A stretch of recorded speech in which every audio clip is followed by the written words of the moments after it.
1, let's talk about the most twisted family dynamic you've probably ever encountered.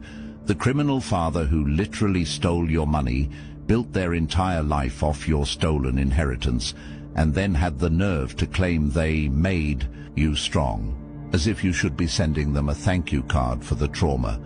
These delusional criminals actually convince themselves that robbing you blind was some kind of gift to your character development, like they deserve a pat on the back for taking what's rightfully yours and calling it parenting. The audacity is astronomical, but their house of cards is about to come crashing down. Every family has its problems, but what you've experienced crosses the line from dysfunction into fraud.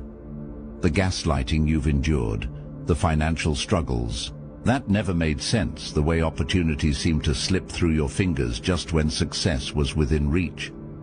None of that was coincidence. It was strategy.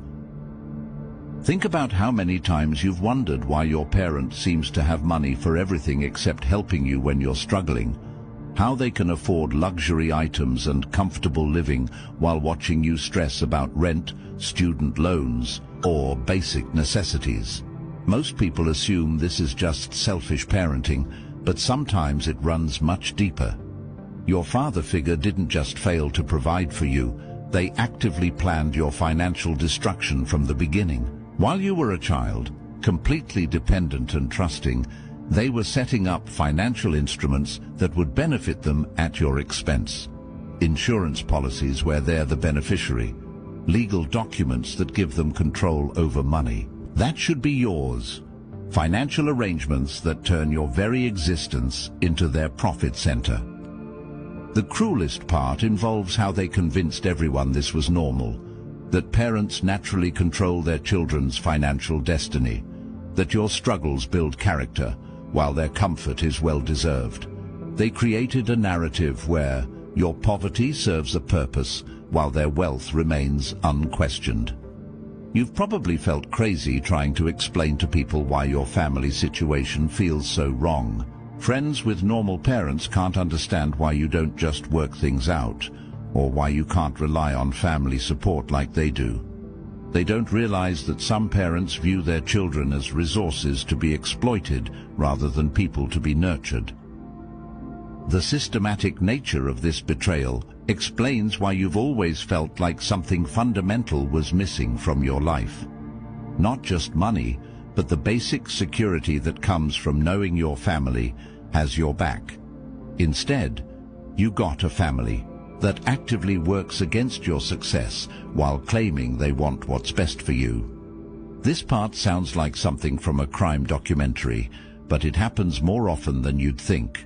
There's an underground industry that specializes in creating fake death certificates to generate insurance payouts.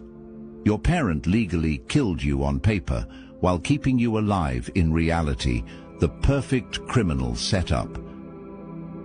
The process works like this. They take out substantial life insurance policies on you as a child. Then they create fraudulent death certificates and collect the death benefits while you continue living under a new or altered identity.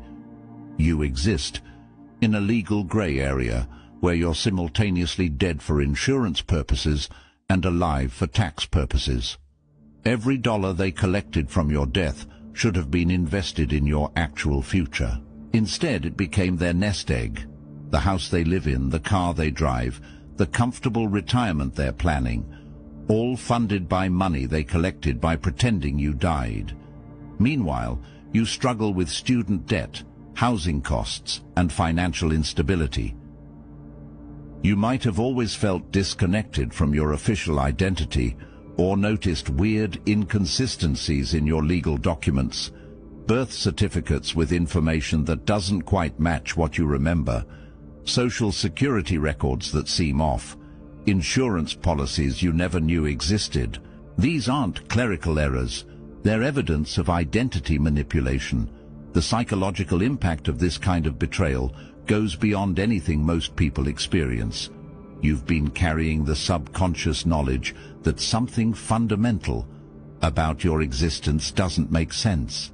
That feeling of not quite belonging anywhere, of being somehow erased from your own life story, that's not paranoia. That's your intuition recognizing the truth. Remember how your family moved around a lot when you were young?